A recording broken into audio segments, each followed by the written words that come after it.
She walked into the luxury car dealership dressed in jeans and a white t-shirt. What happened next left everyone speechless. A powerful story about assumptions, respect, and the true meaning of value. You won't believe how it all unfolds. If you enjoy meaningful stories with a twist, make sure to like, subscribe, and share this video with someone who needs to see it. The glass doors of Boston Luxury Motors slid open with a quiet whoosh as Maggie Collins stepped inside. The showroom was immaculate, a cathedral of polished chrome and whispering elegance, where every vehicle gleamed under carefully angled spotlights. Bentley, Ferrari, Aston Martin, each one presented like a work of art. The air was cool, perfumed faintly with expensive cologne and freshly detailed leather. But Maggie didn't pause to admire the surroundings. She had come for a reason. She moved with quiet confidence, despite the way eyes immediately followed her across the showroom. She wasn't dressed the way most customers were. Her faded jeans and simple white t-shirt didn't speak of wealth. Her natural curls were tied back in a low puff, and her sneakers showed signs of wear. But Maggie didn't need to prove herself with designer brands. She had built her life and her fortune on far more meaningful values. Still, it didn't take long for someone to make assumptions. Blake Thompson, the sales manager, watched her approach with a mild curl of distaste at the corner of his lips. His navy blue suit was flawless, tailored to the inch. He prided himself on being able to spot buyers from a mile away. Maggie, in his view, was a time waster. He straightened his tie, glancing around to see which of his team might be watching this little performance unfold. "Can I help you?" he asked, already preparing to dismiss her. "Yes," Maggie said, offering a warm but composed smile. "I'm interested in the midnight blue coupe in the center. The Azure." Blake raised an eyebrow, then chuckled. "That model starts at $285,000, he said, drawing out each syllable. "Perhaps you'd be more comfortable browsing the used inventory. It's in a separate building, about 3 blocks east." Maggie blinked but didn't flinch. The tone was clear. "Not today. Not for you." "I'd still like to learn more about the Azure," she said evenly. Before Blake could respond, a younger salesman, Daniel, stepped forward. He looked barely out of college, his suit a size too big, and his eyes bright with nervous energy. "Hi, ma'am," he said, offering a genuine smile. "I'm Daniel. I'd be happy to tell you more about the Azure if you're interested." Maggie turned to him, grateful for the decency. "Thank you, Daniel. I'd appreciate that." But Blake wasn't having it. "I've got this one," he said, cutting in with a forced smile. "Daniel, why don't you check on Mr. Walsh's paperwork?" Daniel hesitated, clearly unsure. But she asked. "I said I've got it," Blake said, sharper now. He turned back to Maggie, his voice laced with performative politeness. "You're welcome to take a brochure, but appointments are required for private showings of the Azure. Our serious clients typically contact us in advance." Maggie looked past him to the car on display. Sleek, powerful, and beautifully understated. Caroline, her sister, had always dreamed of driving something like that. And after surviving breast cancer the year before, Maggie wanted to give her something unforgettable for her upcoming birthday. Something that represented victory, resilience, and joy. She looked back at Blake. "I understand," she said, "but I'd still like to know more." Blake's smile turned colder. "Like I said, brochures are over there. You can read up on the specs while you think it over." Just then, the front doors opened again, and a couple stepped in. He wore a slim-cut charcoal suit. She was dressed in heels and a cream-colored dress that likely cost more than Maggie's entire outfit. Blake's demeanor shifted in an instant. His smile became genuine, even deferential.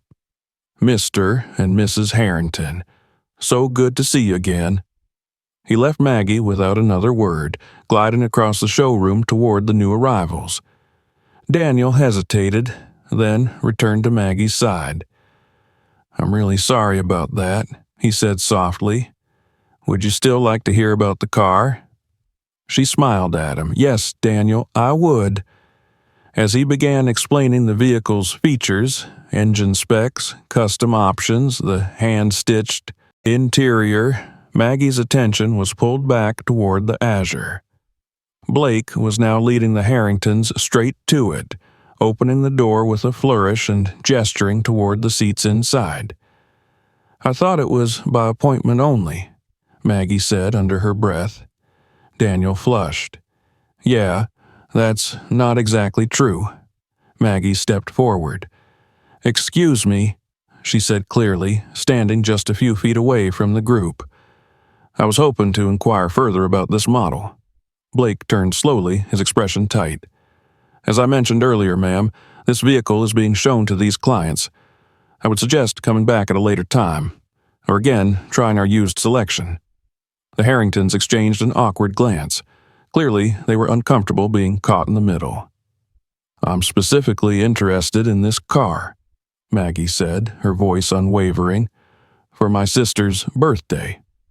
Blake stepped closer, lowering his voice to a condescending whisper. "I understand people like to dream," he said, "but this isn't a fantasy garage. This car costs more than most people's houses. Now, I've been patient, but you're interrupting a serious transaction."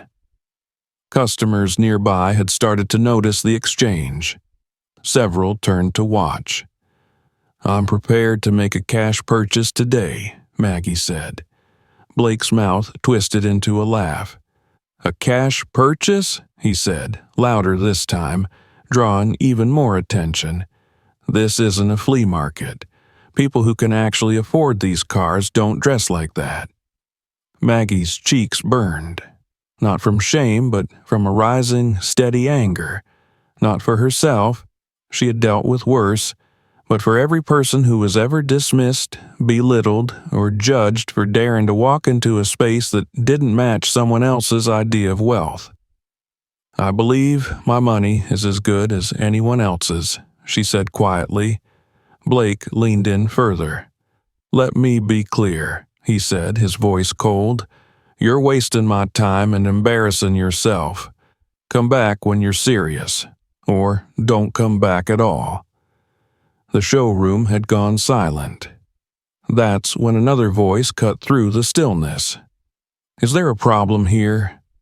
Everyone turned to see Richard Mason, the dealership's owner, making his way toward them. He was in his late 50s, his silver hair meticulously combed, his expression unreadable.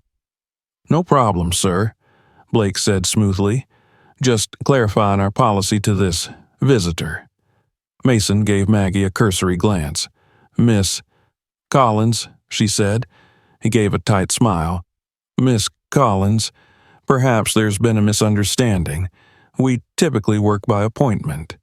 Our clientele appreciates a certain level of discretion." Maggie held his gaze. "I understand perfectly." Blake stepped in again.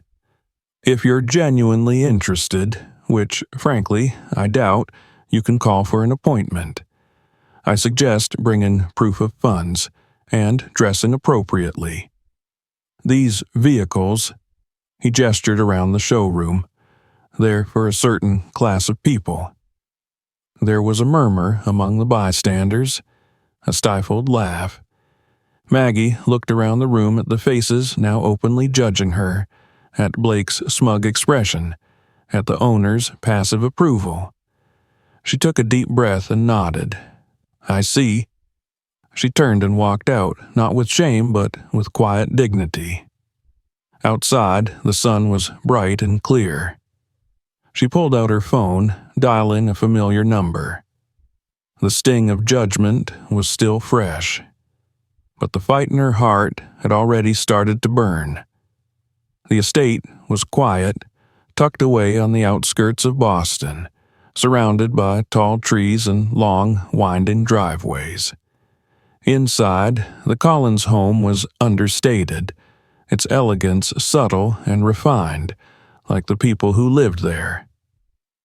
Maggie stepped through the front door and dropped her keys into the bowl by the entryway, her expression unreadable. The humiliation of the morning still clung to her, not as a loud rage, but as a quiet, aching bruise. Alexander Collins looked up from his desk as she entered his home office. He stood immediately, reading her expression with ease. 15 years of marriage had taught him to recognize the weight she carried in her shoulders, the set of her jaw, the way her fingers curled slightly when she was holding back emotion. "What happened?" he asked gently, moving around his desk. Maggie sat down in the leather chair across from him and let out a slow breath. "It was educational," she said with a small, humorless smile. She told him everything: the showroom, the laughter, Blake Thompson, the way he had looked at her, the way everyone else had looked at her, like she didn't belong, like she was an inconvenience, an interruption to their polished, curated world. Alexander didn't speak until she finished. He let her words settle, gave her the space to feel the weight of them again, without rushing to fix or diminish them. "It's not about me," Maggie finally said. "I walked out of there knowing the truth.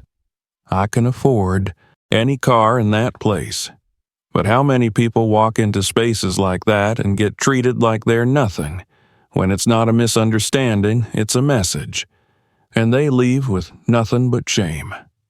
Alexander's jaw tensed. His protective instinct bristled, but he kept his voice measured. "So, what do you want to do?" Maggie looked out the window for a long moment. The trees swayed gently in the breeze.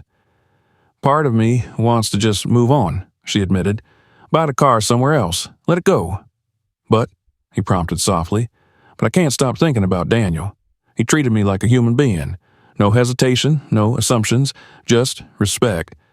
And I think about everyone who doesn't have the option to walk away and prove someone wrong. People who are told with a smile that they don't belong." She looked back at her husband. Her eyes were clear, focused. "I want them to understand, not just that they were wrong about me. I want them to understand that people like Blake don't get to be the gatekeepers of worth. That appearance doesn't equal value." Alexander nodded slowly, thoughtfully. "So, not revenge," he said. "Awareness." "Exactly," she said. "I don't want a headline. I don't want to own the dealership just to fire everyone. That's not the point. I want the lesson to land. Quietly, deeply, and permanently." He smiled faintly, the beginnings of an idea forming behind his eyes.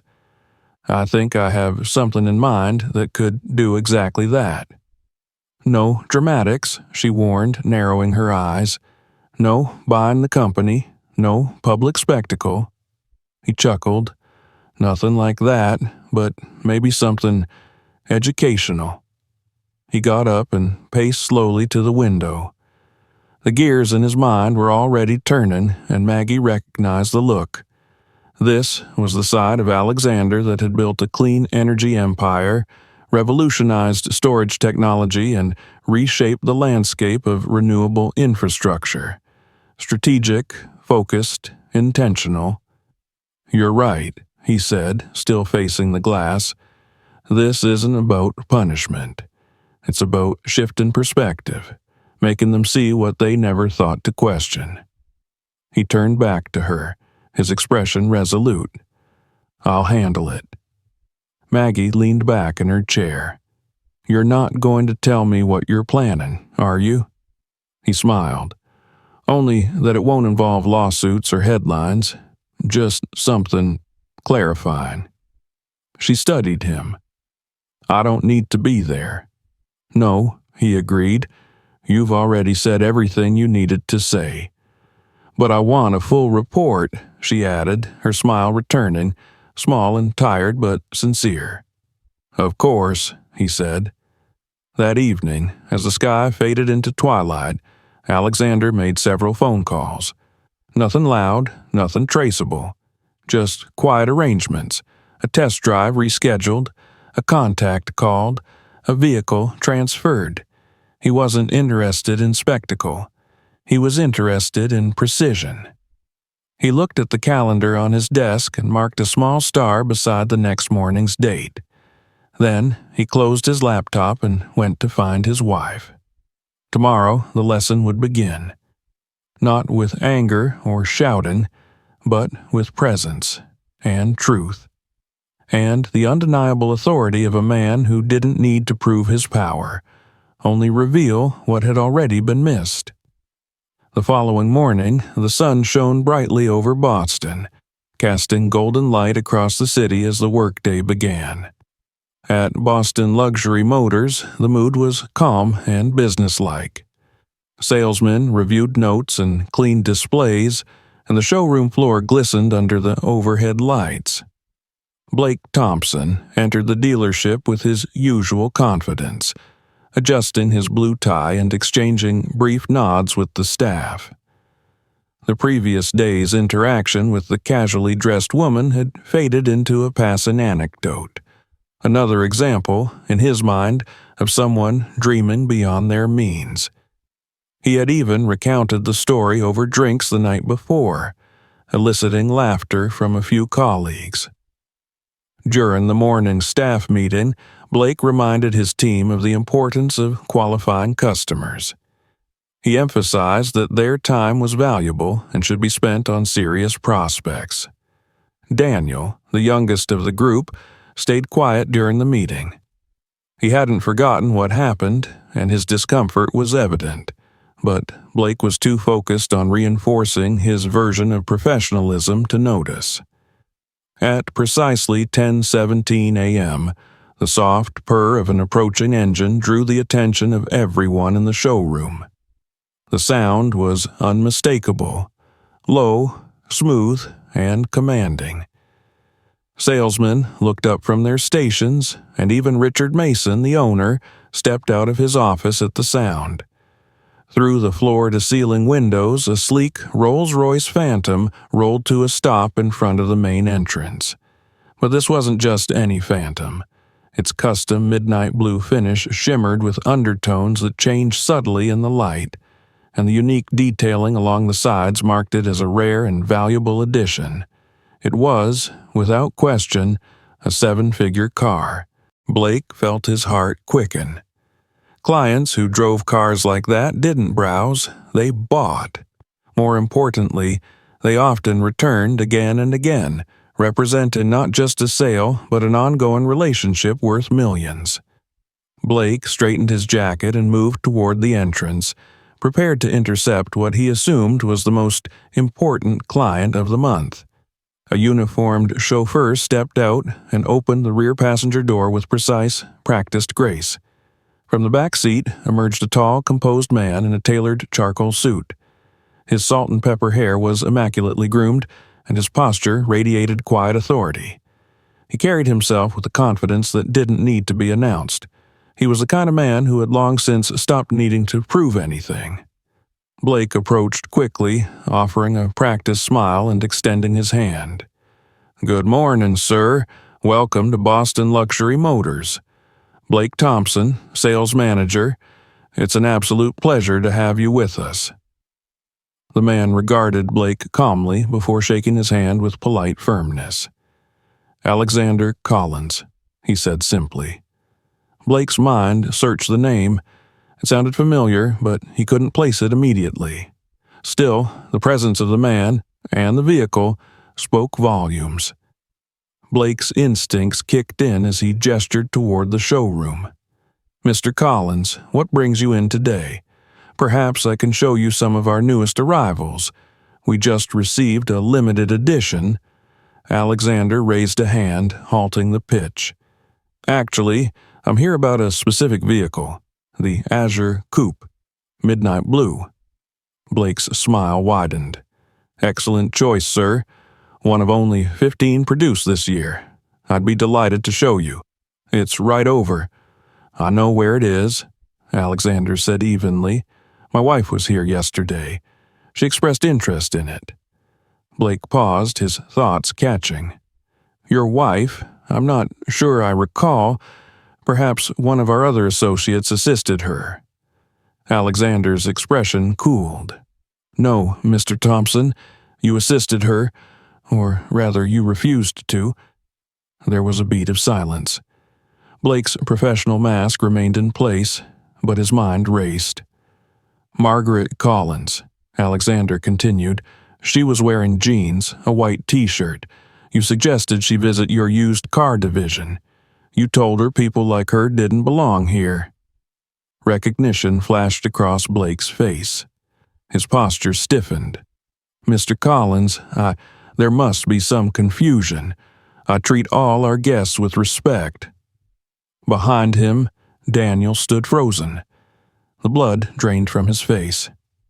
Richard Mason stepped forward, having observed from a few paces away. Is everything all right here? Alexander turned toward him. Mr. Mason, I presume? Yes, Richard Mason. Welcome to Boston Luxury Motors. Thank you. I was just explaining to your sales manager that my wife visited yesterday with full intention of purchasing the Azure Coupe as a gift. Instead, she was humiliated. Mason's confident tone faltered. I did have a brief interaction with a woman yesterday, but I wasn't aware. She was dismissed, Alexander said firmly, openly, publicly, and repeatedly, based solely on her appearance. Mr. Thompson made it clear that she wasn't welcome, that she didn't fit. A hushed silence fell over the showroom. Other staff had stopped moving. A few early customers nearby lingered, watching the scene unfold. Mr. Collins, Blake began, his voice uncertain now, if there was any misunderstanding. It wasn't a misunderstanding, Daniel said suddenly. All eyes turned toward him. He looked shocked at his own boldness, but continued anyway. She was treated unfairly. She was polite. She asked direct questions, and she made it clear she was interested in the Azure. Mr. Thompson shut her down without even letting her speak. Blake turned sharply, his expression dark, but the damage was done. Alexander faced Richard Mason again. My wife runs the Collins Foundation for Children with Disabilities. She built it from the ground up. She's raised over $50 million for children with special needs, and she chooses to dress simply, not because she can't afford more, but because she doesn't believe status should be worn like armor. That's who you dismissed yesterday. Mason looked visibly shaken. Mr. Collins, I want to personally apologize. This is not how we operate. Actions, Alexander replied calmly, speak louder than apologies, or mission statements. He paused, letting the weight of his words land. Now, regarding the Azure, he continued, turning his attention back to Blake. My wife was going to purchase it for her sister. That offer still stands. But I was also considering a replacement for our corporate fleet. 7 vehicles, possibly more for our partner organizations. Blake's eyes lit up. The possibility of redeeming the moment was back on the table. However, Alexander said, his tone sharpening, I now find myself questioning whether this dealership understands the value of the people it serves. Richard Mason stepped forward. Please, Mr. Collins, allow us to make this right. We'll do whatever it takes. Alexander considered him for a moment. There may be a path forward, but it will require more than a sale. It will require understanding. Of course, Mason said quickly, anything. My wife's foundation is hosting a benefit gala next month, Alexander said. It's to raise funds for an adaptive sports complex. We're always looking for volunteers to assist with logistics, to help the kids, to see the work being done firsthand. He turned to Blake. I think your presence there would be educational." Blake's face drained of color. "Sir, not as a guest," Alexander clarified, "as a volunteer." He let that sit in the air. "In addition," he said, facing Mason once more, "your staff would benefit from training in unconscious bias. I can connect you with several excellent consultants." "Absolutely," Mason said. "That's an excellent idea." "As for the vehicle," Alexander continued, his eyes moving to Daniel, "I'd like this young man to handle the transaction, starting with the Azure." Daniel looked stunned. "Me, sir?" "You were the only one who acted with integrity," Alexander said. Blake stood motionless as Alexander, Mason, and Daniel moved toward the office.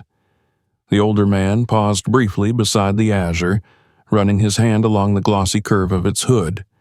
"My wife has excellent taste, doesn't she?" he said softly. Then he walked away, leaving behind the man who had revealed his character, not by how he treated someone he thought was important, but by how he treated someone he believed was not. The first morning of volunteer work at the Collins Foundation began earlier than Blake Thompson was used to. He arrived just after sunrise, dressed not in a designer suit, but in a plain polo shirt with the Foundation's logo stitched on the chest and a volunteer badge clipped to his collar. His polished shoes felt out of place on the gravel path leading toward the community center. It was quiet, peaceful, the air filled with the sound of birds and distant laughter. Inside, the halls buzzed with activity. Staff and volunteers prepared classrooms, adjusted adaptive sports equipment, and organized medical supplies for therapy sessions. Blake stood awkwardly near the entrance, unsure of where to begin. He had spent years in sales, mastering conversations, body language, and strategy. But here, none of that seemed to matter. A woman named Priya, one of the program coordinators, greeted him warmly and introduced him to the volunteer team. There were college students, retirees, and full-time employees who spent their free hours helping children with disabilities. Blake nodded politely through the orientation, trying to absorb the new environment, though part of him still viewed the task as a punishment, something to get through and leave behind. His first assignment was to assist during the adaptive basketball session in the indoor gym. The children arrived with parents and caregivers, some in wheelchairs, some using braces or walkers, all with faces lit up in anticipation. Among them was a boy named Thomas, around 11 years old, with cropped hair and a quick smile. He was in a motorized wheelchair and wore a Celtics jersey 2 sizes too big. Priya introduced them. "Thomas, this is Mr. Blake. He'll be helping out with your group today." Thomas grinned. "You any good at basketball, Mr. Blake?" Blake smirked. "I've played a little." "Well," Thomas said, holding up a small foam ball, "we'll see if you can handle real competition." That first day was clumsy. Blake missed passes, fumbled with equipment he didn't understand, and struggled to find the right words when helping the kids. But Thomas didn't mind. He gave Blake a nickname, Mr. Fancy Shoes, and spent the session calling out plays like a coach. By the end, Blake was laughing, sweaty, and sore in places he hadn't noticed in years. He left that afternoon quietly, without telling anyone what he was feeling. But something had shifted. Over the next several days, Blake returned. He helped with meals, assisted therapists, and learned how to adjust custom equipment for children with mobility challenges. He sat with families during long appointments, read storybooks aloud to kids in the reading room, and slowly began to understand what the Foundation really did. Not just provide support, but offer dignity, joy, and normalcy to children who had rarely been seen that way in the world. He began spending more time with Thomas, who taught him the rules of adaptive basketball and insisted Blake practice his shooting form with the foam balls. "Elbows in, eyes on the hoop," Thomas would shout. "You shoot like a scared giraffe." Blake didn't argue. He just kept showing up. At night, he started rereading foundation materials. He watched old interviews with Maggie Collins and saw the depth of her commitment, the clarity of her values. She had built all of this from nothing, not for profit, not for image, but out of a simple belief that every child deserved to be seen, heard, and loved. The guilt hit him harder than he expected. He replayed their interaction in the showroom. Her calm voice, his arrogance, how easy it had been to dismiss her. He had judged her for a t-shirt and sneakers, unaware she was changing lives while he sold cars. One afternoon, after a long session helping a child through physical therapy, Blake found himself standing outside the gym, staring out at the small playground beyond the building. Priya approached him quietly. "You've been working hard," she said. "I came here to fix a mistake," he replied. "But now, I'm not sure that's even possible." Priya looked at him with a gentle expression. "You can't undo how you treated her, but you can choose who you want to be going forward." Blake nodded slowly. He knew she was right. By the end of the third week, he no longer thought about how many hours he had left to complete. He stopped checking his watch and started arriving early. He began bringing snacks for the team, asking questions, and making suggestions for improving volunteer coordination. Daniel visited once and was shocked to see Blake on the gym floor, guiding kids through basketball drills and laughing with them like an old friend. Thomas, as always, offered blunt feedback. "You're still terrible at passing, but you're better than last week." Blake grinned. "I'll take that as a compliment." The final week approached, but Blake no longer viewed it as an ending. He had already asked Priya if he could continue volunteering beyond his agreed time. He had even spoken to Richard Mason, offering ideas for improving the dealership's customer approach, suggesting new hiring protocols and training for the entire staff. He wasn't doing it out of guilt anymore. He was doing it because he knew the man who had turned Maggie Collins away wasn't someone he wanted to be again. As the last Friday of the month arrived, the foundation buzzed with preparations for the upcoming benefit gala. Volunteers wrapped decorations, coordinated deliveries, and practiced speeches. Blake worked quietly beside them, folding brochures and helping pack supplies. When he looked up and saw Maggie standing near the entrance of the building, watching him with a quiet smile, he felt his chest tighten. He wiped his hands on his jeans and walked over slowly. "Mrs. Collins," he said, "good to see you again." She tilted her head slightly. "Looks like Thomas has you trained." Blake smiled. "He runs a tough practice." They stood together for a moment in silence. "I just wanted to say," he said, "I know I've already apologized, but I need to say it here, directly. I was wrong. There's no excuse for how I treated you. You didn't deserve it." Maggie studied his face, then nodded. "You're right. There's no excuse." He waited, bracing himself. "But," she added gently, "that doesn't mean you can't do better. It just means you have to earn back the trust you lost."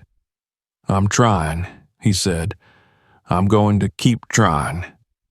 She looked around at the busy center. Children moved through the halls, laughing and playing. Families chatted. Volunteers worked with care and joy. Maggie smiled softly. "You've already started." The Collins Foundation Benefit Gala transformed the Grand Boston Hotel into a place of joy and celebration. The large ballroom was decorated with soft lighting and elegant floral arrangements, But the focus of the evening wasn't luxury. It was the children. They arrived dressed in their best, many in wheelchairs or using assistive devices, their eyes bright with excitement. Families, donors, volunteers, and staff filled the space, talking, laughing, and embracing. The atmosphere was warm and full of purpose. Blake Thompson stood near the entrance in a volunteer uniform, directing guests toward their assigned tables and helping where needed. He wore a simple name tag and a calm expression. Gone was the sales manager who had judged people by their clothes or tone of voice. Tonight, he was part of something that mattered far more than any quarterly sales goal. Throughout the evening, Blake assisted with the silent auction, carried supplies to the kitchen, and helped photographers arrange children for their portraits. He stayed busy but attentive, offering kind words and learning new names. No one treated him like a guest of honor, and that was exactly how he wanted it. Near the end of the dinner service, Blake helped Thomas from the basketball program navigate the photo booth area. The boy was wearing a small suit jacket over his Celtics jersey and grinned widely as Blake lifted his wheelchair over a slight step. "You clean up pretty good, Mr. Blake," Thomas said. "You think so?" "Yeah," Thomas said, "but your shooting form still sucks." Blake laughed. "I'm working on it." Across the room, Maggie Collins moved through the crowd with quiet grace. She wore a simple navy blue dress and greeted guests with warmth, making everyone feel seen and valued.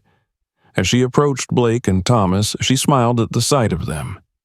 "Thomas," she said, "are you giving him a hard time again?" "Always," Thomas said proudly. "He needs it." Maggie looked at Blake. "How's the evening treating you?" He considered the question. "Humbling, necessary." She nodded. "Good." There was a pause before Blake spoke again. "I've said this before, but I want to say it directly. I'm truly sorry for how I treated you, not just because of who you are, but because no one deserves to be spoken to like that. I don't expect you to forget it, but I hope I've shown that I want to change." Maggie studied him for a moment, her expression unreadable. Then she said, "You've listened, you've learned, and you've earned some trust back. But don't stop. Keep going." Blake nodded. "I plan to. I've already asked the foundation to keep me on the volunteer list." Alexander Collins approached then, placing a gentle hand on his wife's shoulder. He greeted Blake with a nod. "Blake was just sharing what he's learned," Maggie said. Alexander looked at him. "I've heard. Daniel tells me you've been mentoring him, helping improve the customer approach at the dealership." "We've been working on it," Blake said. "No more assumptions based on clothing. No more screening people by their appearance. Just listening and respecting." "I'm glad to hear that," Alexander replied, "because that corporate fleet we talked about before, 7 vehicles, we're still in the market, and Daniel said you'd be the right person to handle it." Blake's eyes widened slightly. "Are you sure?" "I am, and I trust your judgment now more than I did a month ago." "I'd be honored, Mr. Collins. Truly." Later that evening, as speeches concluded and families prepared to leave, Blake stood by the entrance again. He helped fold blankets, carried gift bags, and walked guests to their rides. The air was cool, and the night sky above the hotel was clear. Stars shimmered quietly above the city skyline. Maggie and Alexander moved among the final guests, sharing hugs and parting words. They didn't dominate the event or make grand declarations. They listened, smiled, and offered their presence.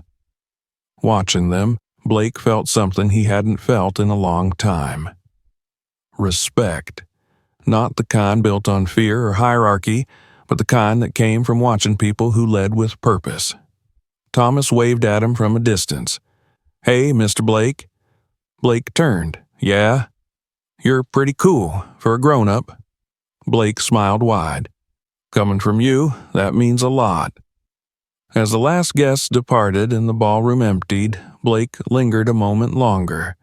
He looked around the space, remembering who he had been when the month began and who he had become. Not perfect, not proud, but honest, and committed to being better. He had once thought luxury meant power, polish, exclusivity. Now he knew the truth. The real luxury was the ability to look at another person and see them fully, to offer kindness before judgment, respect before assumption, and humanity before business. As he left the hotel that night, he didn't take the elevator down to the garage.